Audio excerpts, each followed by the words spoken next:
El intruso de Vicente Blasco Ibáñez basado en la edición de F. Sempere y C. Editores. Valencia 1904. Y comenzaba a clarear el día cuando despertó el doctor Aresti, sintiéndose empujado en un hombro. Lo primero que vio fue el rostro de Manzana Seca, verdoso y arrugado de Catalín, su ama de llaves, y los dos cuernos del pañuelo que llevaba la vieja arrollado a las sienes. Don Luis. Despierte. Muerto hay en el camino de Ortuella. El juez que vaya. Comenzó a vestirse el doctor, después de largos desperezos y una rebusca lenta de sus ropas. Entre los libros y revistas que, desbordándose de los estantes de la inmediata habitación, se extendían por su dormitorio de hombre solo. 2 médicos tenía a sus órdenes en el hospital de Gallarta, pero aquel día estaban ausentes. El uno en Bilbao con licencia. El otro en Galdames desde la noche anterior, para curar a varios mineros heridos por una explosión de dinamita. Catalín le ayudó a ponerse el recio gabán, y abrió la puerta de la calle mientras el doctor se calaba la boina y requería su cachava, grueso callado con contera de lanza, que le acompañaba siempre en sus visitas a las minas. Oye, Catalín, dijo al trasponer la puerta. ¿Sabes quién es el muerto? El maestrico dicen. El que enseñaba por la noche el abecedario a los pinches y era novio de esa que llaman la charanga. ¿Cómo está Gallarta, señor Dios? Ya se conoce, pues.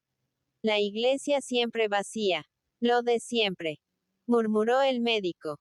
El crimen pasional. A estos bárbaros no les basta con vivir rabiando y se matan por la mujer. Aresti andaba ya, calle abajo, cuando la vieja le llamó desde la puerta. Don Luis, vuelva pronto. No. Olvide que hoy es San José y que le esperan en Bilbao. No haga a su primo una de las suyas. Aresti notó la entonación de respeto con que hablaba la vieja de aquel primo que le había invitado a comer por ser sus días. En todo el distrito minero nadie hablaba de él sin subrayar el nombre con una admiración casi religiosa. Hasta los que vociferaban contra su riqueza y poderío, le temían como a una fuerza omnipotente. El doctor, al salir de Gallarta, se abrochó el gabán, estremeciéndose de frío. El cielo plomizo y brumoso se confundía con las crestas de los montes, como si fuese un toldo gris que hubiera descendido hasta descansar en ellas. Soplaba el viento furioso de las estribaciones del Triano, que arranca las boinas de las cabezas.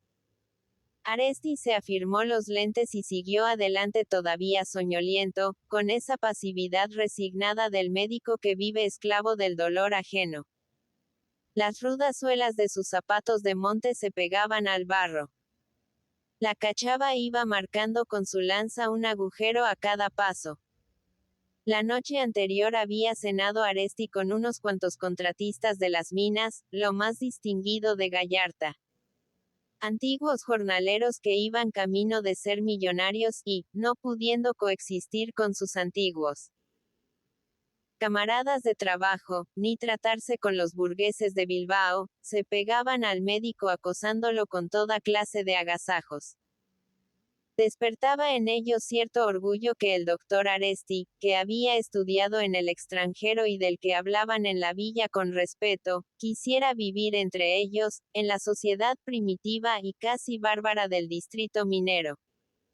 Esto les halagaba como si fuese una declaración de superioridad en pro de los mineros de las encartaciones sobre los chimbos de Bilbao. Además, respetaban al doctor con cierta adoración supersticiosa porque era primo hermano de Sánchez Morueta y este no ocultaba su gran cariño al médico. Sánchez Morueta.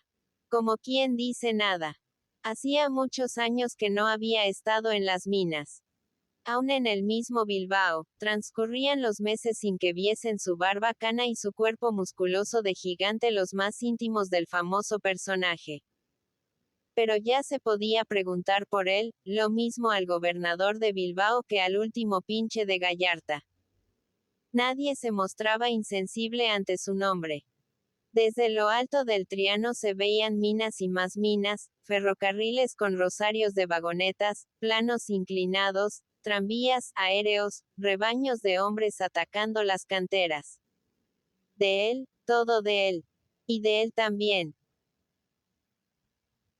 Los altos hornos que ardían día y noche junto al Nervión, fabricando el acero, y gran parte de los vapores atracados a los muelles de la ría cargando mineral o descargando hulla, y muchos más que paseaban la bandera de la matrícula de Bilbao por todos los mares, y la mayor parte de los nuevos palacios del ensanche y un sinnúmero de fábricas de explosivos, de alambres, de hoja de lata, que funcionaban en apartados rincones de Vizcaya.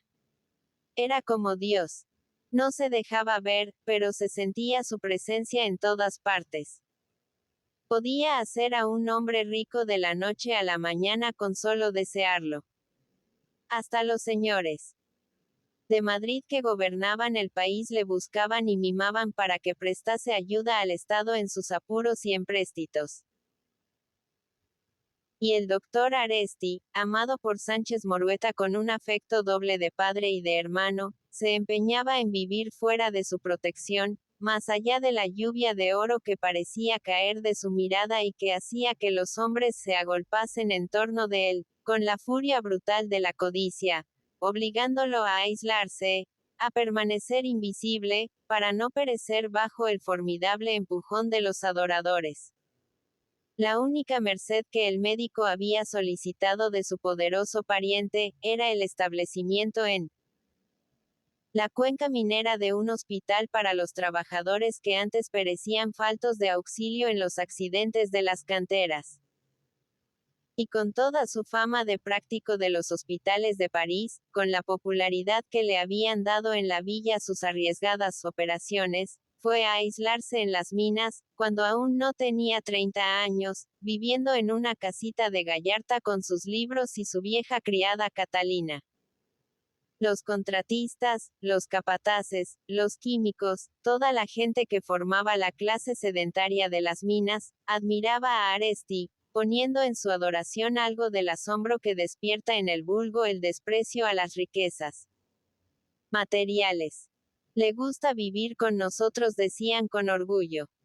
Mejor prefiere una merienda con gente de boina que un banquete en el palacio que Sánchez Morueta tiene en las Arenas.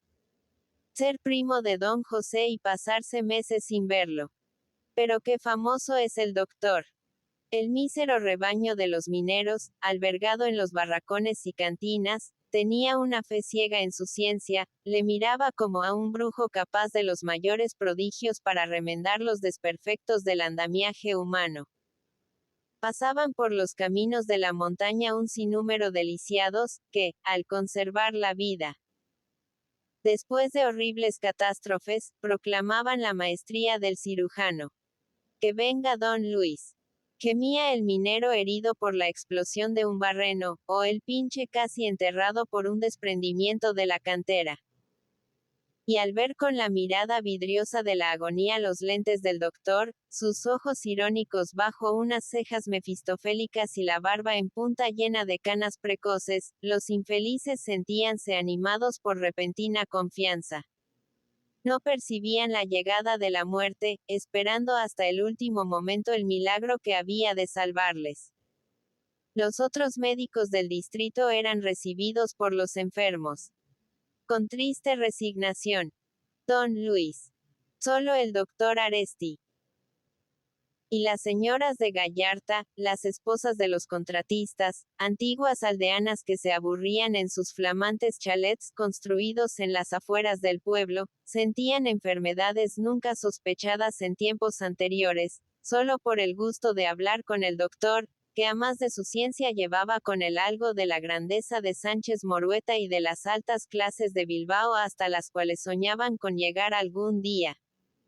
Los maridos no necesitaban menos de la presencia de Aresti. Le consultaban en los asuntos de familia, y, apenas terminado su trabajo en las minas, le buscaban por las noches, organizando en su honor cenas pantagruélicas. Le llevaban con ellos a las pruebas de bueyes y las apuestas de barrenadores, fiestas brutales que organizaban en todos los pueblos de la provincia, cruzando apuestas de muchos miles de duros. La noche anterior, Aresti se había acostado tarde, ya que había de comer en Bilbao invitado por don José, que así era conocido por antonomasia el poderoso Sánchez Morueta, los ricos de Gallarta, que llevaban igual nombre, no querían dejar de obsequiar al doctor. Y hasta más de media noche duró la cena en el fondín principal del pueblo. Un banquete de platos populares y substanciosos, tales como lo soñaban aquellos ricos improvisados en su época de hambre. Conejos de monte, gallinas en toda clase de guisos, bacalao bajo todas las formas, un interminable desfile de viandas vulgares rociadas desde la primera a la última con champagne de las mejores marcas. El champagne era para aquellas gentes el distintivo de la riqueza. Lo único que habían podido copiar de las clases elevadas. Lo querían del más caro para que constase bien su opulencia y lo gastaban a cajas, abriendo a golpes las botellas, riendo como niños cuando el líquido se derramaba por el suelo, mojándose unos a otros con la espuma, bebiéndolo en tanques y llenando a veces las palanganas para lavarse la cara con el precioso vino, despilfarro que a los postres nunca dejaba de producir hilaridad. Aresti sonreía recordando la fiesta de la noche anterior, las extravagancias infantiles de aquellos rústicos, enriquecidos rápidamente e imposibilitados de ostentar mejor sus ganancias en la vida aislada y laboriosa que llevaban en el monte. Sin detenerse en su marcha, el doctor contempló largo rato una colina roja que se alzaba a un lado del camino. Aquella tumefacción del paisaje era obra del hombre. La montaña se había formado espuerta sobre espuerta. A su sombra habían nacido Gallarta y la riqueza del distrito. Era la escoria de la mina de San Miguel de Begoña, la explotación más famosa de las Encartaciones. Toda de mineral campanil y del más rico. Allí habían comenzado su fortuna Sánchez Morueta y otros potentados de Bilbao. Solo quedaba como recuerdo la montaña de escoria. El dinero estaba en la villa, y en las entrañas de la tierra los siervos anónimos que habían dejado parte de su existencia en el arranque del mineral. Aresti vio un grupo de gente a un lado del camino. Pasaban corriendo junto a él chiquillos y mujeres. A veces se detenían para llamar a los que estaban en los desmontes inmediatos. N. Han matado al maestrico. Vamos a verlo. Y seguían corriendo hacia el gentío, en el cual se destacaban los negros uniformes y las boinas con chapa de una pareja de miñones. Algunos muchachuelos, pinches de las minas, llegaban atraídos por el suceso, llevando en cada mano un cartucho de dinamita para los barrenos. Familiarizados con el explosivo, metíanse entre los grupos empujando para abrirse paso y ver al muerto. En medio del camino estaban inmóviles varias carretas con sus bueyes de raza vasca, pequeños, de patas finas, con una piel de carnero entre los cuernos adornando el yugo. Al llegar el doctor se abrió el compacto grupo, dejando ver un hombre tendido en la cuneta, con las ropas en desorden. El barro y la sangre formaban una máscara sobre su rostro.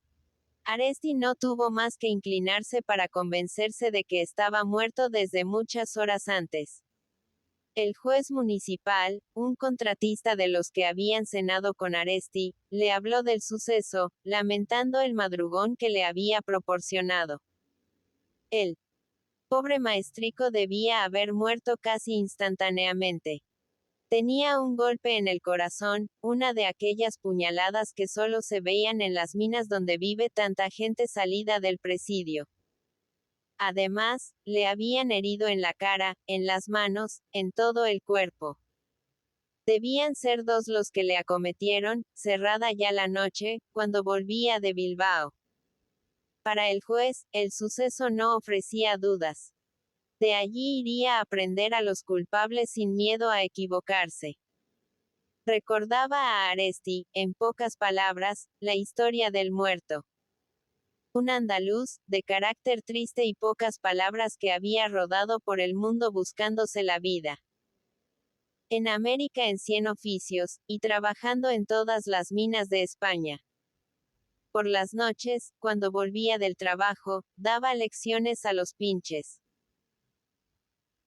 Vivía a pupilo en casa de los padres de la charanga, una moza guapetona y descarada que llevaba revuelta a la chavalería de Gallarta, prefiriendo entre todos al hijo de un licenciado de presidio, un rebelde que iba de una a otra cantera despedido siempre por su insolencia, y que, en los bailes del domingo, llamaba la atención por su faja de guapo arrollada desde el pecho hasta las ingles, con un arsenal de armas oculto. El maestrico se había enamorado de la charanga con la pasión reconcentrada y silenciosa de un hombre de 40 años. Los padres le querían, alabando sus costumbres sobrias, su actividad para ganarse la vida.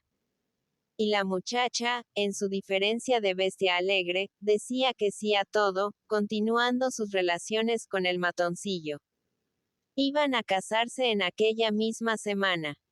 El maestrico había marchado el día anterior a Bilbao para comprar algunos regalos a la novia y, al regreso, el amante y su padre le habían esperado en el camino. Aresti oyó unos gemidos a su espalda. Entre el gentío, un minero viejo se llevaba las manos a los ojos. Antón. Pobre maestrico. Matar a un hombre así. Tan bueno. Tan trabajador. Era el padre de la charanga, que lloraba ante el cadáver de su pupilo. El médico se fijó en el abultado abdomen del muerto, e hizo que un miñón desliase la faja negra. Aparecieron dos botinas de mujer con la suela blanca y el charol deslumbrante. El calzado con que sueñan las muchachas de las minas como una elegancia suprema. El pobre maestrico había ido a la villa para comprar este regalo a su novia. Se abrió el grupo con cierto rumor de curiosidad, como a la llegada de un personaje esperado. Era la charanga, con las manos en las fuertes caderas, los ojazos insolentes y hermosos bajo el pelo alborotado, mostrando al sonreír sus dientes agudos de loba impúdica. Pero es verdad que han matado a ese. Y fijaba su mirada en el médico, con la misma expresión de lúbrica generosidad con que muchas veces le había invitado a seguirla cuando le encontraba en el campo. Después contempló el cadáver fríamente, sin emoción, y al tropezar su mirada con las botas de charol rompió a reír. Redios. Pues ya podía yo anoche esperar mis botas. Fue todo lo que se le ocurrió ante el cadáver del que iba a ser su marido. Y rompiendo a codazos por entre los hombres que se conmovían al contacto de sus caderas, salió del grupo, alejándose con soberbia indiferencia, pensando tal vez en el otro que por amor a ella iba a ir a presidio. La bestia. Dijo el médico al juez, siguiéndola con la mirada. La hermosa bestia de los tiempos primitivos, satisfecha de que los machos se maten por poseerla. Esto solo se ve aquí. Y Aresti sonreía con la satisfacción del naturalista que contempla en su gabinete un animal extraordinario. Llegaban de Gallarta nuevos grupos atraídos por la noticia del asesinato. El juez mostraba prisa por ir con la pareja de miñones en busca de los criminales.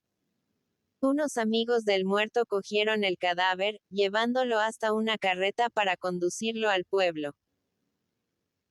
El doctor emprendió el regreso y, cerca ya de Gallarta, notó que un muchacho de unos 14 años, un pinche de los que trabajaban en las minas, le seguía, marchando tan pronto a su lado como delante, siempre volviendo la cara hacia él, mirándole con unos ojos desmesuradamente abiertos, suplicantes y vidriosos como si fuesen a saltarles las lágrimas.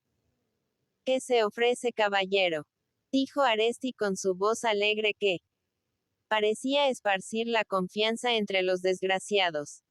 Señor doctor, gimió el muchacho. Mi padre. Mi pobre padre.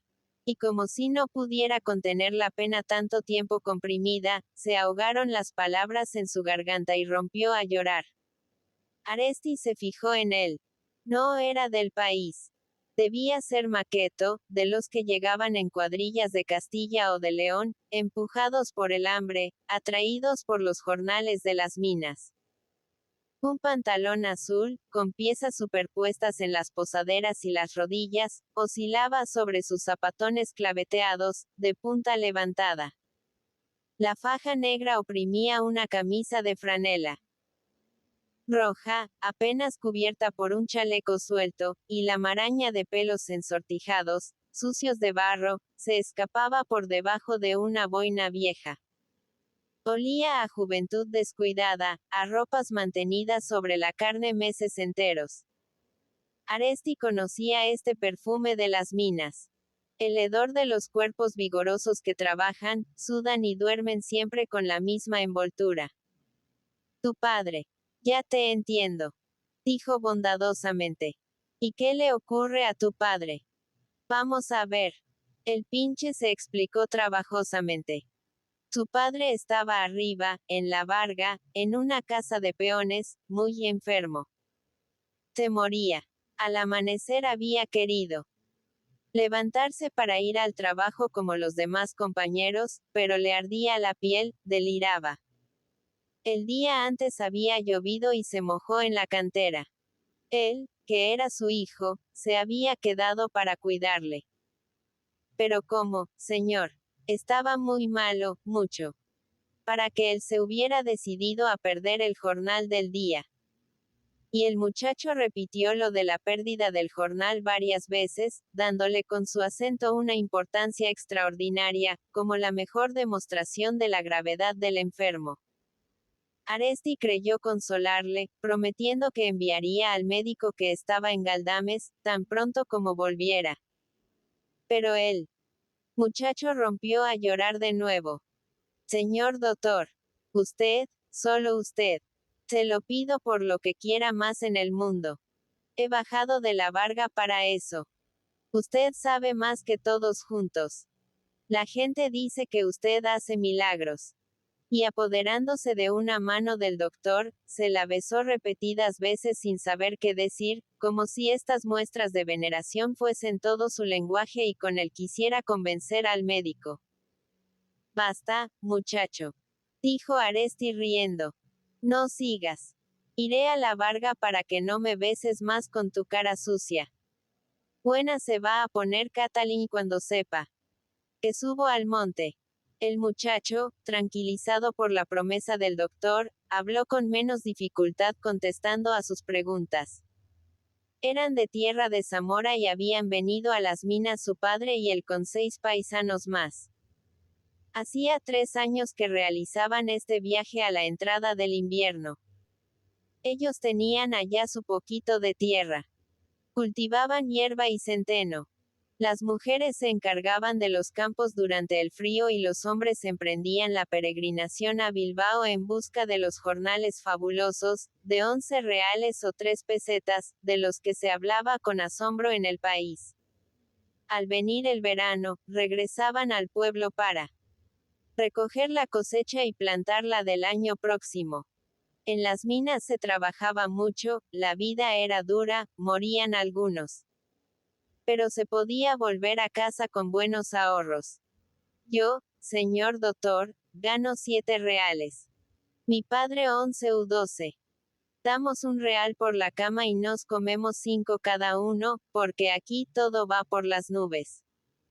Hay otros gastos de zapatos y calcetines, porque el mineral destroza mucho.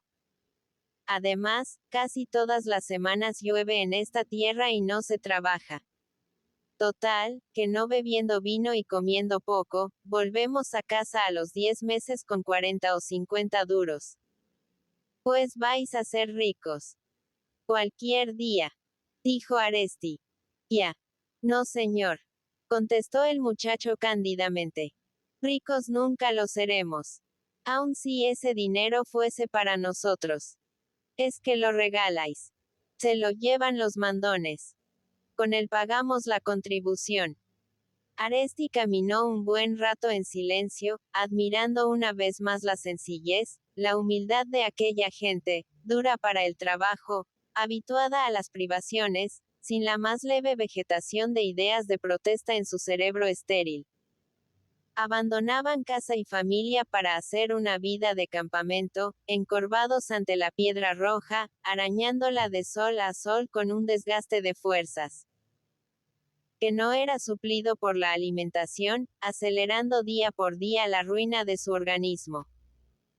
Y este sacrificio oscuro y penoso, era para sostener un derecho de propiedad ridículo sobre 4 terrones infecundos, para mantener con gotas de sangre y pedazos de vida la pompa exterior de que se rodea el Estado.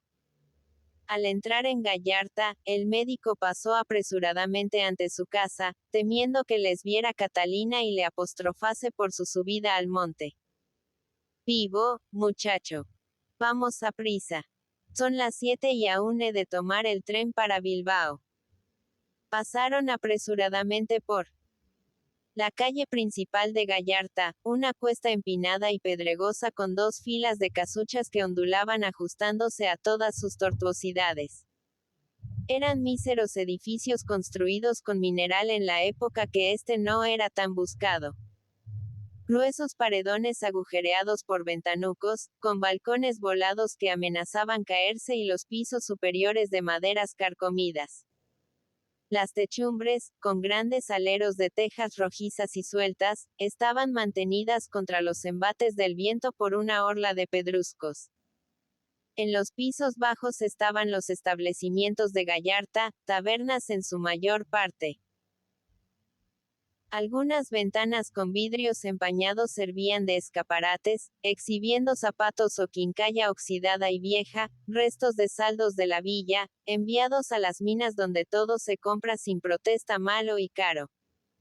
A causa del desnivel entre la empinada calle y las casas, unas tiendas tenían varios peldaños ante su puerta, como si fuesen torres.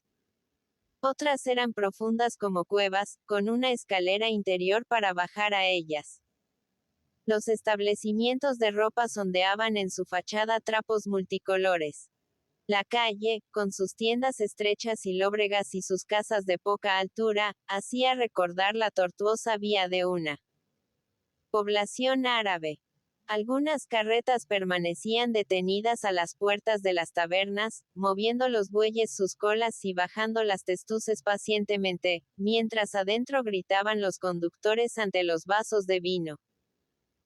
Aresti tenía buenas piernas, acostumbrado como estaba a aquel país montuoso, y apoyándose en la cachava seguía sin dificultad al pinche que casi corría por el camino, con dirección a La Varga, uno de los barrios extremos de Gallarta, situado en plena explotación minera. Así como ascendían por el áspero camino, era más fuerte el viento y se ensanchaba el paisaje. Agrandábanse los montes. Y se velaban los valles bajo la bruma de la mañana.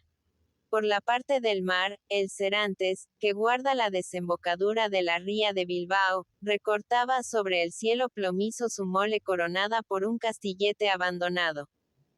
A sus pies extendía el mar su ancha faja oscura, cortada a trechos por otros montes más bajos, metiéndose en triángulos, tierra adentro, en forma de ensenadas y rías. Hacía algún tiempo que el doctor no había subido a pie la cuesta de la Varga y encontraba cierta novedad al espectáculo. Sin dejar de andar, iba examinando el paisaje. Una aldea que blanqueaba entre los campos al pie de Serantes, era San Pedro Abanto. Más allá, al lado de una ría, alzábase la montaña de Somorrostro. 2 nombres famosos que conocía toda España después de la Guerra Civil.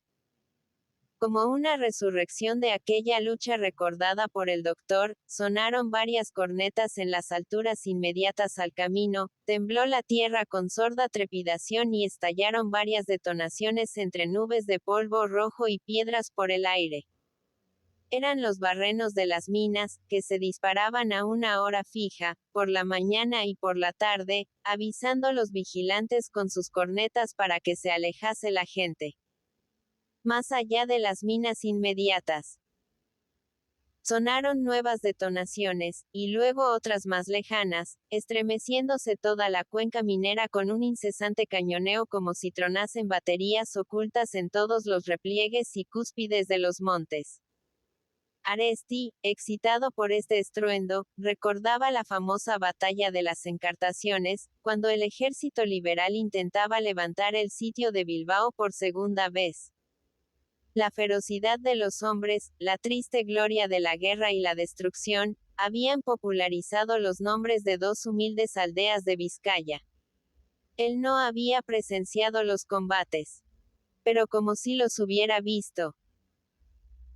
Después de escuchar su relato tantas veces a los viejos del país y a muchos de los contratistas que eran entonces aldeanos, hambrientos, y, por inconsciencia juvenil, por no enfadar al cura de su anteiglesia, habían tomado las armas en defensa del Señor y los fueros.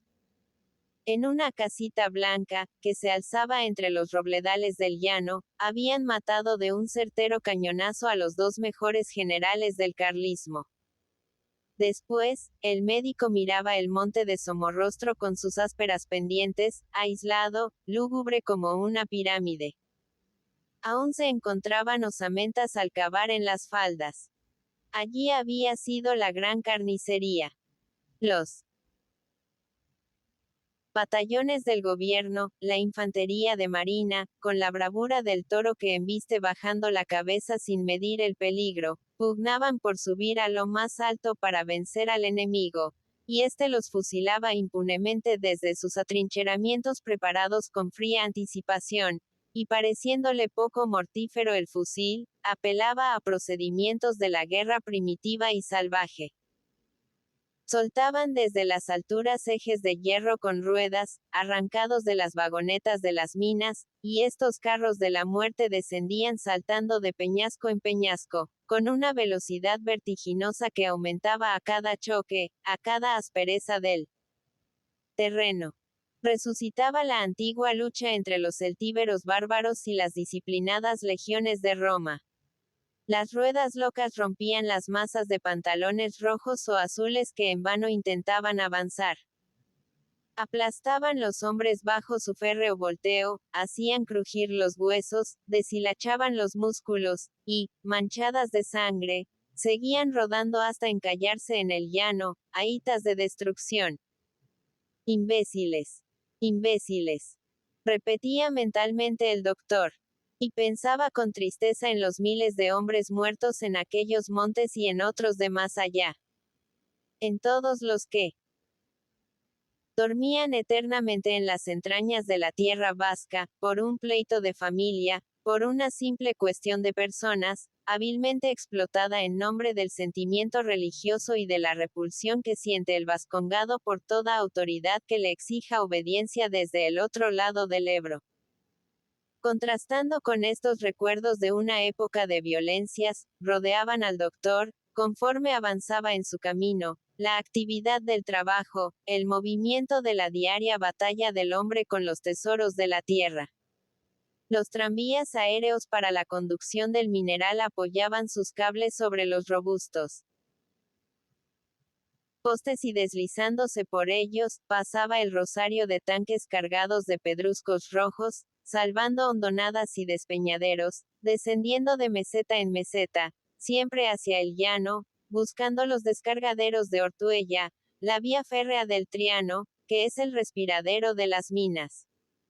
En el fondo de las grandes cortaduras de las canteras, corrían sobre los rieles ligeramente tendidos, las vagonetas de mineral, tiradas unas por caballos, empujadas otras por hombres.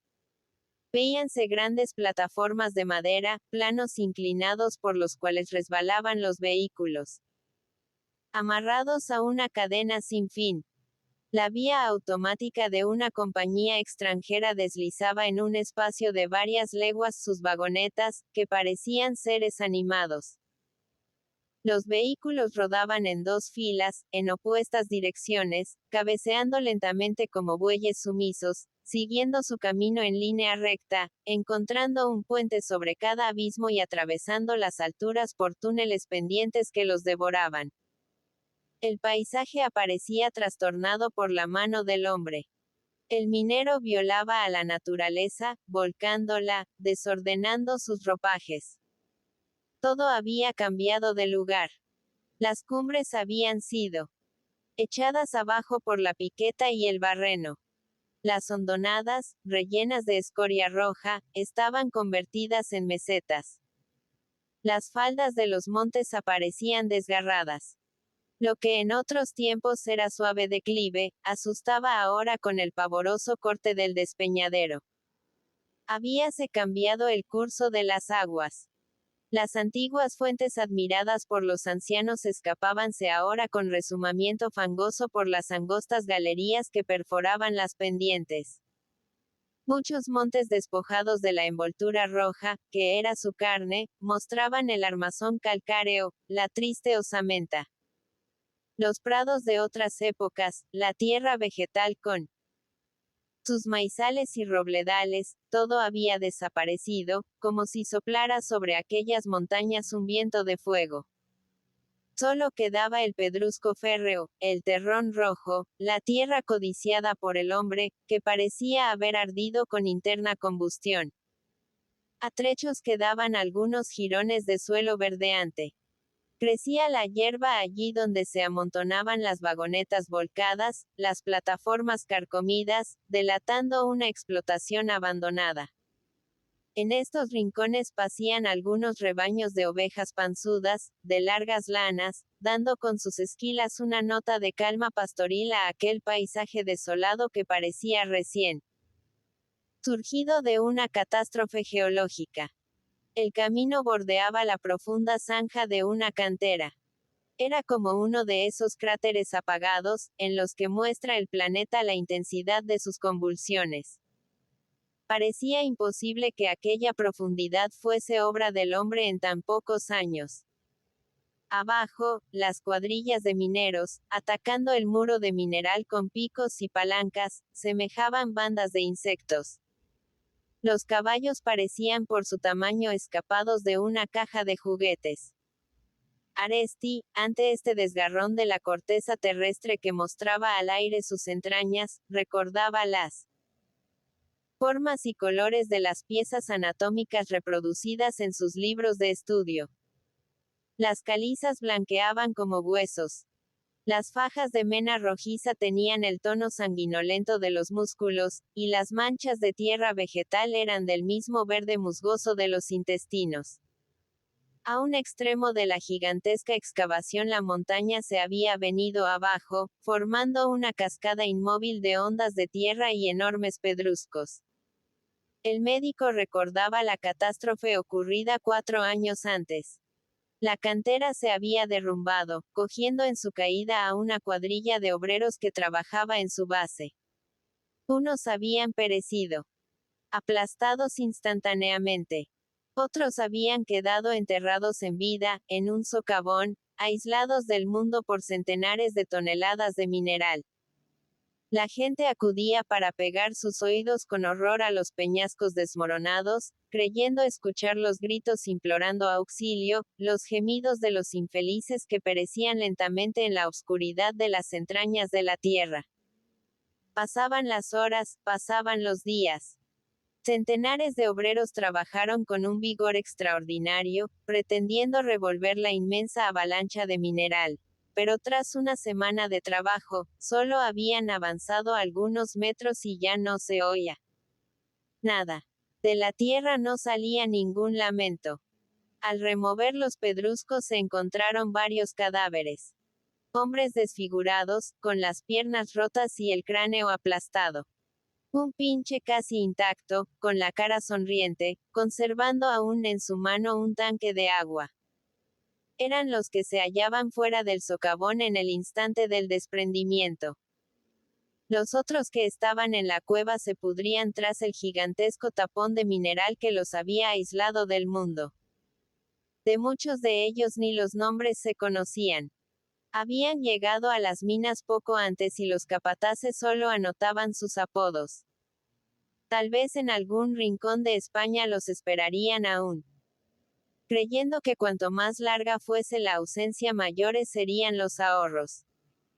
Las mujeres de Gallarta afirmaban que de noche salían gemidos del derrumbamiento. Durante unos meses viéronse en el camino de la Varga formas blancas, con luces en la cabeza, arrastrando cadenas. En las casas temblaban los muchachos y las jóvenes, oyendo hablar de las pobres almas en pena de la mina.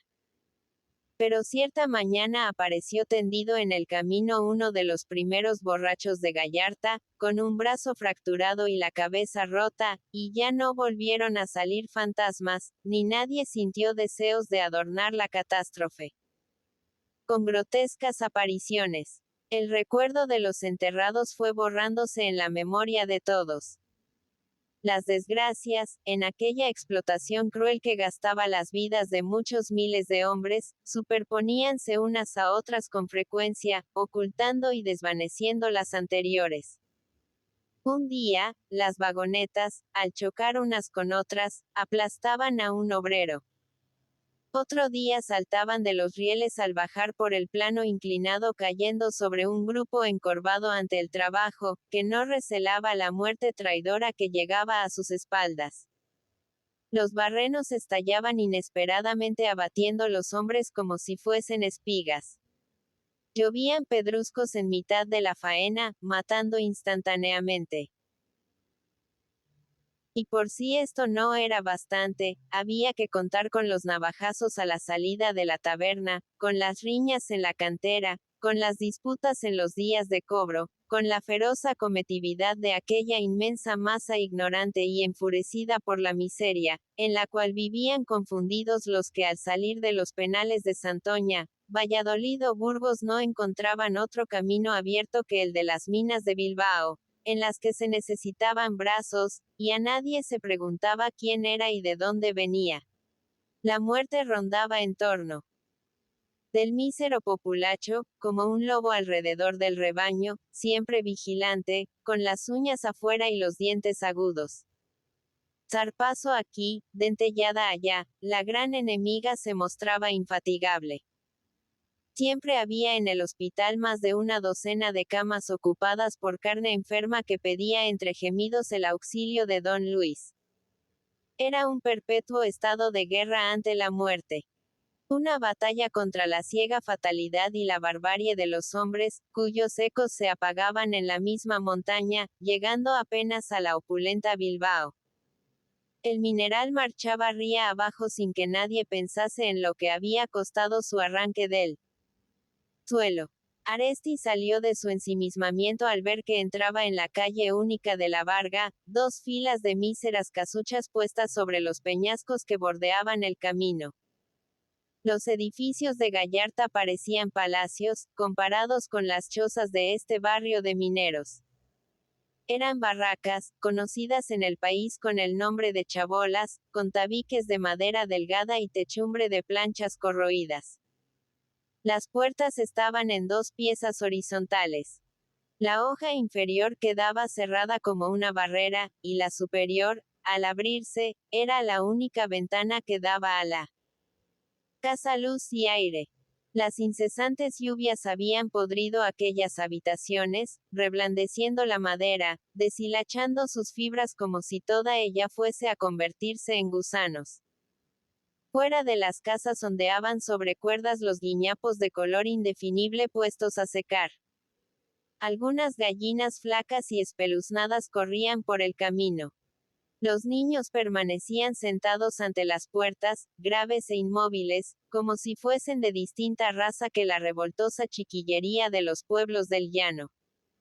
Al ver al doctor, salían las mujeres a las puertas de sus tugurios, sonriendo como en presencia de un acontecimiento inesperado, sintiendo de pronto el miedo a enfermedades que tenían olvidadas. Chicas, es don Luis. Se gritaban unas a otras. Señor doctor, aquí. Míreme usted este chico. Entre a ver a mi madre. Pero Aresti conocía de larga fecha estos recibimientos. El furor que acometía a todos por estar enfermos apenas le veían, sin ocurrírseles bajar al hospital más que en casos de extrema gravedad. Y seguía adelante sonriendo a unas, contestando a otras alegremente, precedido por el pinche zamorano que volvía la cara como si temiese verle secuestrado por el grupo de comadres. Un hombre de larga barba ensortijada y canosa, fumaba sentado ante una casucha que era la peor del barrio. Tenía los ojos casi ocultos bajo las cejas y un gesto de desdén contraía a cada momento su cara negruzca.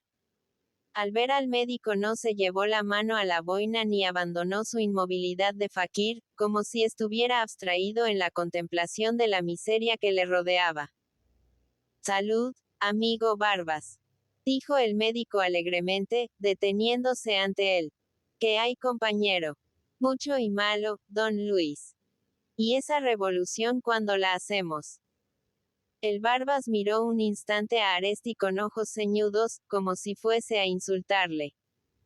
Después escupió la nicotina de sus labios con un gesto desdeñoso. Búrlese, don Luis. Usted está acostumbrado a oír quejarse de dolor lo mismo al rico que al pobre, a ver que todos mueren igual. Por eso toma a risa las cosas de los hombres. Al fin no somos más que animales.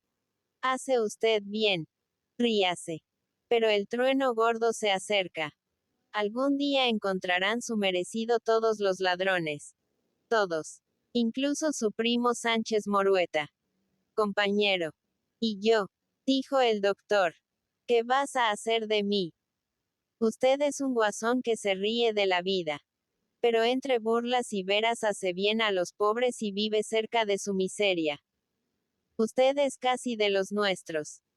Gracias, compañero Barbas. Y dando a entender al solitario con un gesto que volvería para hablar con él, subió los peldaños de una casucha en cuya puerta le esperaba impaciente el pinche. Era la casa de peones, el miserable albergue de las montañas mineras, donde se amontonan los jornaleros. Aresti estaba habituado a visitar aquellos tugurios que olían a rancho agrio, a humo y a perro mojado. En la entrada de la casa estaba el fogón con algo de loza vieja alineada en dos estantes. Los tabiques de madera eran de un amarillo viscoso, como si las tablas trasudasen de una pieza a otra la suciedad y la mugre de los habitantes. Una vieja, delgada de rostro, y enorme de cuerpo por los pañuelos que llevaba arrollados al busto y los innumerables zagalejos de su faldamenta, vigilaba el hervor de un puchero, con las manos cruzadas sobre el delantal de arpillera, mirándose con ojos viscos los cuernos del pañuelo rojo arrollado a la cabeza. Unos gatos flacos y espeluznados rodaban en torno de la mujer, esperando que cayese algo de la olla. Unos animales lúgubres, de mirada feroz, tigres empequeñecidos que parecían alimentarse con el hambre que sobraba a sus amos. La vieja rompió en lamentaciones al conocer a don Luis. El pobre peón estaba muy malito. A ver si lo sacaba adelante. Ella le había tomado ley después de tenerlo varios años en su casa. Y al lamentarse, había tal expresión de frío egoísmo en sus ojos, que el doctor la atajó brutalmente. Sobre todo, lo que usted más siente, tía Gertrudis, es perder un real diario si muere. Ay, don Luis, hijo. Semos probes y cada vez hay más casas de peones. Mi pro viejo está casi baldao del reuma y gana menos que un pinche escogiendo mineral en los lavaderos. Y muchas gracias que lo aguantan, y con el pupilaje de estos chicos de Zamora podemos ir tirando. Ay señor, después de trabajar toda la vida. El médico levantó una cortinilla de percal rojo y desteñido que ocultaba un tugurio sin luz, ocupado por la cama de los viejos. Levantó otra, y vio un cuartucho no mucho más grande, obstruido completamente por un camastro enorme, formado con tablas sin cepillar y varios banquillos. En él dormía toda la banda de Zamora, 7 hombres y el muchacho, en mutuo contacto, sin separación alguna. Sin más aire que el que entraba por la puerta y las grietas de la techumbre. Varios jergones de hoja de maíz cubrían el tablado. 4 mantas cosidas unas a otras formaban la cubierta común de los 8, y junto a la pared yacían destripadas y mustias algunas almohadas de percal rameado, brillantes por el roce mugriento de las cabezas. Aresti pensó con tristeza en las noches transcurridas en aquel tugurio. Llegaban los peones fatigados por el trabajo de romper los bloques arrancados por el barreno, de cargar los pedruscos en las vagonetas, de arrastrarlas hasta el depósito de mena y volverlas a su primitivo sitio. Después de una mala comida de alubias y patatas, con un poco de bacalao o tocino, dormían en aquel tabuco, sin quitarse más que las botas o, cuando más, el chaquetón, conservando las ropas impregnadas de sudor o mojadas por la lluvia. El aire, estancado bajo un techo que podía tocarse con las manos, hacíase irrespirable a las pocas horas, espesándose con el vaho de tantos cuerpos, impregnándose del olor de suciedad. Los parásitos anidados en los pliegues del camastro, en las junturas de la madera, en los agujeros del techo, salían de casa con la excitación del calor, ensañándose al amparo de la oscuridad en los cuerpos. Inánimes que duermen con el sueño embrutecedor de la fatiga. En las noches tormentosas, cuando el viento pasa de parte a parte la casucha por sus resquicios y grietas, amenazando derribarla, los cuerpos vestidos y malolientes se buscan y se estrechan ansiando calor, y los sudores se juntan, las respiraciones se confunden, la suciedad fraterniza. El médico consideraba que aquellos 8 hombres que dormían en común eran amigos, eran compatriotas, ligados por el nacimiento y las aventuras de su peregrinación anual. Y su pensamiento iba hacia otras casas de peones, tan míseras como aquella, donde los hombres acostados en la misma cama no se habían visto nunca. Donde el infeliz muchacho, recién llegado de su tierra, dormía en contacto con un individuo, con otro que también acababa de llegar a la mina, tal vez recién salido del presidio o fugitivo por algún crimen. Los cuerpos extraños se juntaban bajo la misma pegajosa cubierta, la carne se rozaba con otra carne sudorosa, tal vez enferma de peligrosas infecciones. Y esta promiscuidad, bajo la misma manta, de viejos y jóvenes, de inocentes jayanes recién venidos de su tierra y veteranos de la vida errante, conocedores de todas las corrupciones, se efectuaba en medio de una forzada abstinencia de la carne, en un país donde por las condiciones del trabajo, los hombres son mucho más numerosos que las mujeres, y la continua afluencia de presidiarios licenciados traía consigo todas las criminales aberraciones de la virilidad aislada. Aresti vio al enfermo en el fondo del camastro, junto a la pared, respirando jadeante. Estaba acostumbrado a visitar los tabucos de los mineros. Nada le extrañaba, y con agilidad de muchacho saltó encima del tablado, marchando de rodillas sobre los jergones. Encendió una cerilla y entonces vio en él tabique de la cabecera que en otros tiempos había sido blanco, un crucifijo y varias estampas de colores, representando generales contemporáneos, con el ros calado y el pecho cubierto de bandas y cruces, héroes de la guerra que se habían cubierto de gloria entregando territorios al enemigo o fusilando en masa a indígenas indefensos. El médico no pudo contener su risa. ¿Por qué estarán aquí estos tíos? Las estampas habrían sido pegadas como adorno, sin fijarse en los personajes.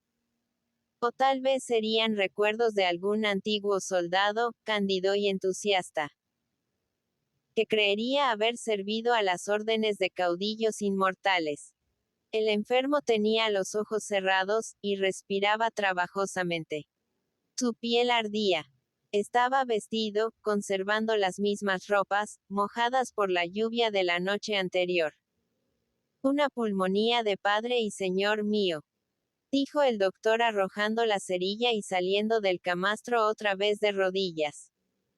Afuera, junto al fogón, escribió una receta en una hoja de su cartera, encargando al pobre Pinche, que después de la visita parecía más tranquilo, que bajase por los medicamentos al hospital. Cuando Aresti salió de la barraca, después de hacer varias recomendaciones a la vieja, vio que le aguardaba en medio del camino un contratista de los más amigos. Iba vestido de flamante pana. Sobre el chaleco brillábale una gruesa cadena de oro y calzaba altas polainas fabricadas con la tela impermeable que servía de forro a las cajas de dinamita. Hola, my lord, dijo el médico. ¿Qué? Hoy no hay oficios divinos en la capilla de Baracaldo. No, don Luis, dijo el contratista con cierta unción en sus palabras. Demasiado sabe usted que en nuestra religión este día no es de fiesta. Y mi lady, siempre tan hermosa y elegante. Vaya, no se burle usted. Ya sabe que no somos más que unos pobres patanes con un poquito de protección. Después de esto, el llamado Mylord rogó al médico, que ya que estaba en la varga, se llegase a la cantina de tocino, el capataz de su confianza, que llevaba varios días inmóvil en la cama por el reuma. Aresti se resistía alegando su viaje a Bilbao. Un momento nada más, don Luis. Entrar y salir. Yo también tengo prisa por llegarme a la mina. El pobre tocino me hace tanta falta cuando no está allí. El doctor se dejó conducir algunos minutos más allá de la varga, hasta una altura donde estaba establecida la tienda de tocino. Por el camino bromeaba con el contratista sobre su religión. El Mylord había sido capataz de las minas de una compañía inglesa, logrando interesar al ingeniero director en fuerza de excederse en la vigilancia del trabajo y no dejar descanso a los peones de sol a sol. La protección del jefe lo elevó a contratista, colocándole en el camino de la riqueza, y, no sabiendo cómo mostrar su gratitud al inglés, había abrazado el protestantismo. La despreocupación religiosa era general en las minas. Solo se pensaba en el dinero y el trabajo. Era viudo, con una hija, y para ligarse más íntimamente con sus protectores, la tuvo durante 6 años en un colegio de Inglaterra, volviendo de allá la muchacha con un exterior púdico y unas costumbres de confort que regocijaban a toda Gallarta. Los domingos, Mylord y Milady bajaban a Baracaldo, vestidos con trajes que encargaban a Londres, para confundirse con las familias de los ingenieros y los mecánicos ingleses empleados en las minas o en las fundiciones de la ría, que llenaban la única capilla evangélica del país.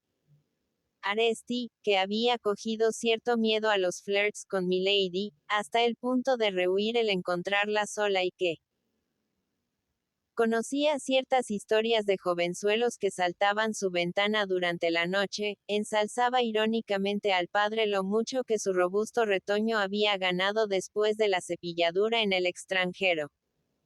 La educación inglesa, decía Mylord abriendo mucho la boca para marcar su admiración. Una gran cosa. Hay que ver lo que sabe la chica. Es verdad que acostumbrada a tantas finuras, se aburre aquí entre brutos. Pero, de mí para usted, don Luis, yo tengo mi plan, mi ambición, y es casarla con algún señor de la compañía. Hará usted bien, dijo el médico con zumbona gravedad. Recordando las ligerezas de la niña al verse libre en las minas, después de las pudibundeces del colegio. Esos señores son aquí los únicos que pueden cargar con ella.